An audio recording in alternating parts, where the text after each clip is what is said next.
All right, we're live. Hi everyone, welcome to the live stream. We are talking today about EB-1A and specifically the authorship criterion. How to find really good opportunities for publishing, how to make sure that they are not like lower quality, not something that's sketchy, and how to make sure that they have impact and can prove your impact and your reputation in the field. It's very, very important because authorship is one of those criteria that is easy to win. So most people end up targeting it. That's not to say you need it. I do file EB-1A petitions all the time where we do not include authorship as a criterion, and they still go through just fine. Authorship is not a requirement, but it is one of those that is easier to meet if you're on your profile building journey. So I do recommend that people look into it a lot of the time. Authorship is an activity that takes some time. So even while it's one of the easier criteria to meet, you probably need at least 6 months of profile building time. 1 year, 2 years is probably more reasonable. So if you're a really experienced professional and you want to file your case in the next 6 months, authorship is not generally something that you will be going for. But if you are an experienced professional who has set a 1 to 2 year timeline for yourself, this is definitely something that you should look for. One of the major misconceptions is that in order to claim the authorship criterion, you need to publish research papers in research journals that are academic in nature. This is not true. Yes, USCIS requires that you author scholarly articles in the field, but scholarly does not mean research. It does not mean academic. It just means that the article was published for a learned audience. So someone who is a really high level would find your article to be of value and add to the professional conversation and in general be interesting. So you need to find publications that really esteemed people in your field would read and find interesting and engaging and would actually use in their day-to-day or in advising them on things in their field. For academics, this is definitely going to be the top research journals. So if you are in academia, if you are in research, or if you're in science, like any broader science field, you probably do want to target journals as your top publication sources. For those of you who are in academia or are researching at universities or in the postdoc system, you will have these publication opportunities pretty naturally. Just make sure that your PI or your lead professor or anyone else that you're working under knows that you want to publish and knows that you want your name as first author on the articles where you have majorly contributed. That's very, very important. You do have to advocate for yourself within that system. I hear all kinds of horror stories about academia. I don't think it's all bad, but certainly in every field there are people who will not give you credit for your work, and you do have to advocate for yourself there. That's really the only hurdle, though, for people in academia. Aside from that, there are scientists who have gone on to work in industry, and they don't have publication opportunities necessarily in a lot of the top journals because all of the research is privately held. And it's not necessarily normal for it to be published out in the research circuit in all of these journals. For people who are scientists at companies, I generally recommend targeting conferences if at all possible. You often do need to get your company's permission or your company's buy-in in order to be able to publish things. But I have had some success with some people who were able to publish things related to their prior PhD research, not really related to what they're doing now, but continuing in their original research vein and getting publications at conferences as long as they weren't disclosing anything private or confidential at their current role. So you can look at conferences and you can leverage past research that you've done to continue the conversation. You don't necessarily need to be commenting on exactly what you're researching in your normal salary job. And then you have industry people. So industry people don't have a PhD usually. They have been working at companies the entire time and have never done any kind of scientific research. It probably looks odd for most of those people to publish in research journals all of a sudden. I have had some success with this when They are networking or connecting with professors who are doing research and contributing to a very specific part of the project. So it's not like you can't publish in research journals, but be judicious about how you're doing it. In this kind of thing, you probably aren't going to be the first author or the sole author. The professor will be the first author, and then you will be a contributing or a co-author. And it should be pretty clear what your contribution to the paper was. I've had a lot of people who've had success, for example, in data science, AI, data analytics, any of these kinds of fields where they have participated in the professor's research, very importantly, either setting up the statistical model that was used for a particular analysis, or double checking all of the math, or suggesting a setup for how the experiment should be run. So people in industry can have some really important feedback and contributions, and that shouldn't be undermined. So if you have connections with a professor that you're able to leverage where you are actually involved in the research and then a paper comes out of that, that's a really good way to get published in journals. Aside from that, I also recommend conferences for industry professionals. There are lots of conferences in tech, for example, and a lot of them will use case studies or examples of the work that you've been doing. Sometimes there's not, necessarily scientific research going on, but there are certainly trends that you are tracking, and putting together a paper and sharing and announcing these kinds of things is really helpful for the industry. IEEE conferences, for example, tend to be really, really good. They're really well attended. They have the backing of a really well-known organization, and they do tend to discuss a lot of really cutting edge and exciting things in the industry. So the papers published at these conferences are for a learned audience. So take advantage of publishing in conferences wherever you can. And then another overlooked source, I think, is magazines or other periodicals that are circulated professionally. Fields that work really well for this are things like finance, law, other fields, maybe not tech exactly, but there are a lot of professional publications that are circulated that can count for authorship, even if they're not well known and even if they're definitely not academic in nature. So look and see what people read in your field. I think that's the number one thing. If you are not sure where it would be appropriate for you to publish your articles, the number one thing you should do is just look and see, what do people read? What does your manager read? What does your director read? What does the executive team read? What do scientists on your team read? What do engineers read? What are things that people value in your field? And then try to also read them so you can get the tone and the tenor of the publication, and then see if you can publish in those.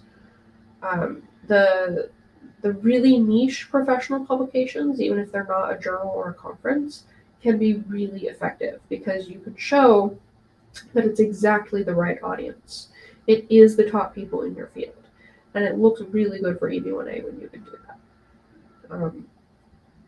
All right, and then I guess just some tips on things to stay away from. Anything that is a blog or looks like a blog generally will not count. And for tech, that's pretty disappointing because a lot of the top professional resources are actually operated as blogs.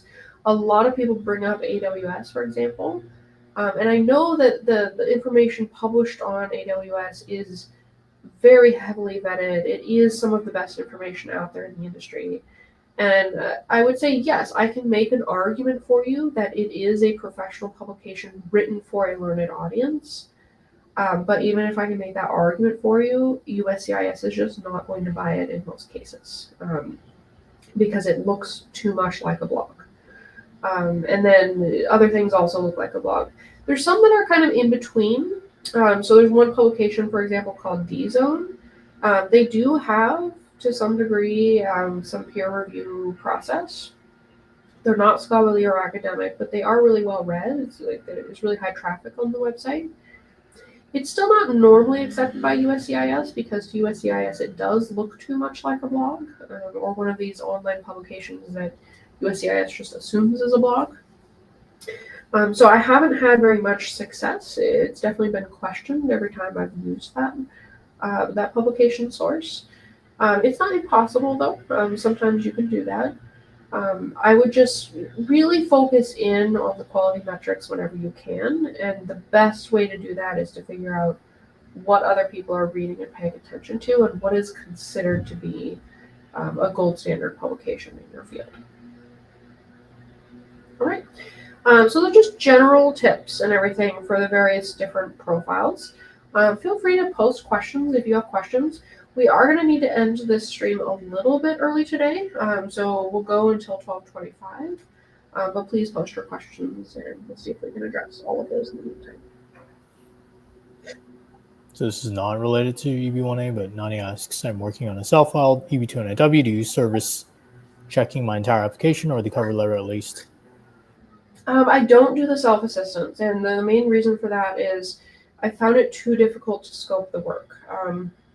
It's impossible to know exactly what you're looking for, and I see some of them that just they look good and my comments would be useful, and I see others where I'm like, I don't even know where to begin with this because it's such a mess that I can't parse through it.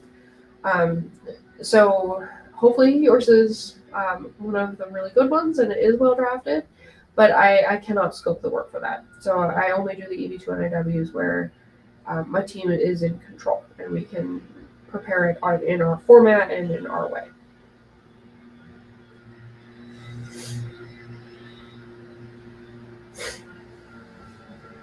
Olha asks, what is the difference between authorship opportunities between EB-2NIW versus EB-1A? How to determine the correct bar level for EB-1A? Should they be top for the industry or top by brand name like Forbes? Yeah, they are intended to prove different things. So for the EB-2NIW, publications show that you are really active and involved and contributing to your field.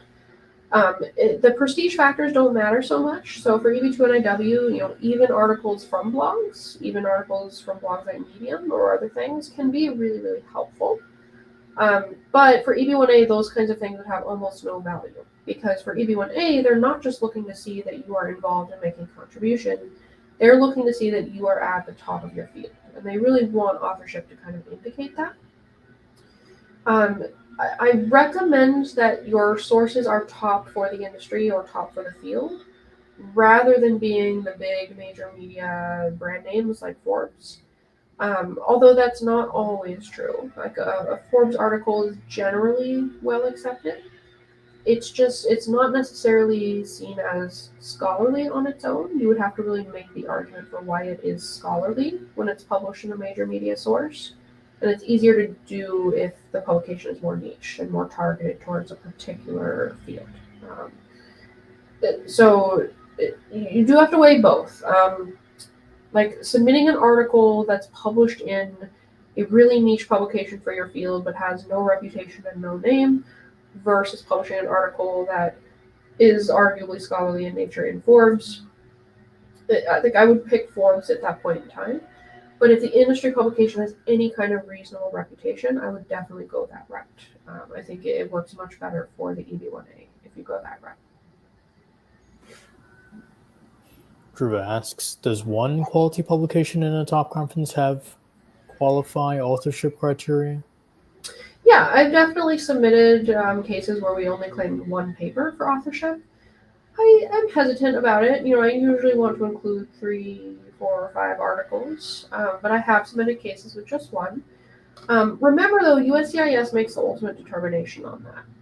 So I can say it qualifies, but that doesn't mean every single officer will agree it qualifies. It's just, in general, it seems to be accepted if you do that.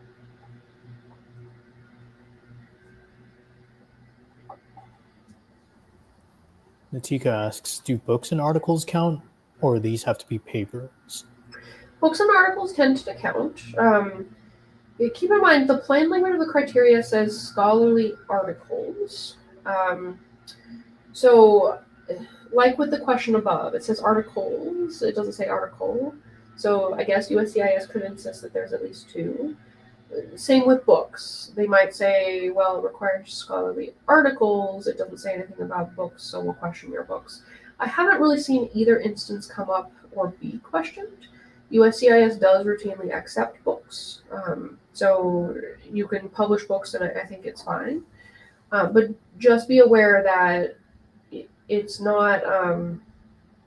It's rare in EB-1A where you can prep a case and you can say USCIS will definitely accept this. The arguments are a lot more fluid in EB-1A. So anyone who's looking for guidance on what exactly will qualify, I would be cautious if someone is telling you, yes, this exactly qualifies and is above questioning, because it's often not true. Everything can be questioned.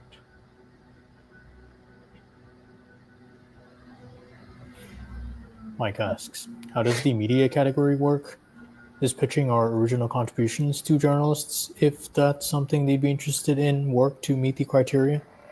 Yeah, this works really, really well. If you can pick up a journalist interview that's talking about something really innovative or unique that you did, and that actually gets published out in a reasonably high volume media source, that would work really well for media. So I often recommend that you reach out and contact reporters or respond to reporter inquiries, and basically maintain a network, maintain a conversation. It's very, very helpful to be able to do that.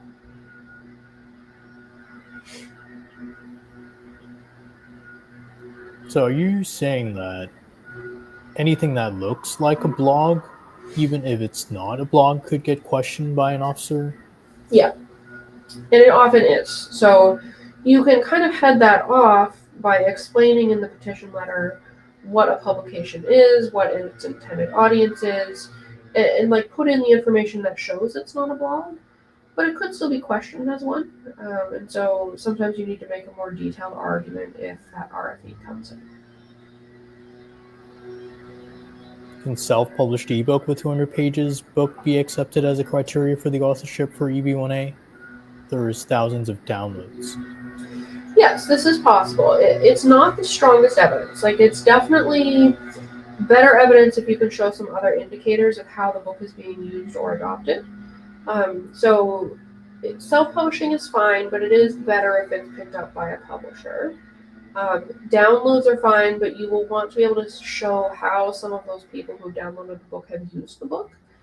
So it's helpful sometimes to show that the book has been used as a reference in university courses or as a professional guide endorsed by a particular professional organization, or that some really top qualified people in your field have posted recommendations or reviews for the book.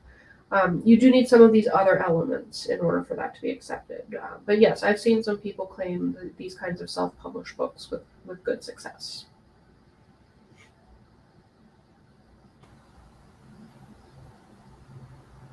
So is it better to target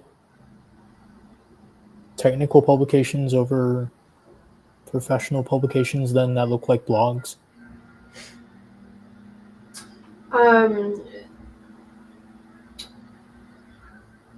Yes, I think though some more background would be needed. Do you have an example of this versus that? Like an IEEE magazine versus a really popular data science publication that still looks like a blog. Yeah. So the popular data science publication might be more widely read, but the IEEE publication has the reputation and the built-in professional audience. Like, the IEEE publication is going to a learned audience. So I would recommend the IEEE publication almost every time. Got it. Anything else you want to cover? No, I think that's all on authorship. I'll summarize for anyone who joined late. You do not need to claim authorship as a criterion, but if you have some time to work with for profile building, like a year or so, it's well worth it because it is one of those criteria that is more readily accepted or easy to win with USCIS. Just make sure that you're not trying to force your authorship into a box where it doesn't belong. So if you've never done research in your life, don't try to publish in a research journal unless you're actively contributing to a professor's lab in a very particular capacity. So just do things that make sense for your case and make sense for your field, and your profile building journey will go a lot smoother if you do it that way. Just one last question. Are trade journals any more valuable than the other sources that we discussed? Some of them take 6 months or more and cost thousands of dollars. So I don't necessarily think they're more valuable, although there are definitely some fields of endeavor where a trade journal would make the most sense, and so you may want to publish in a trade journal.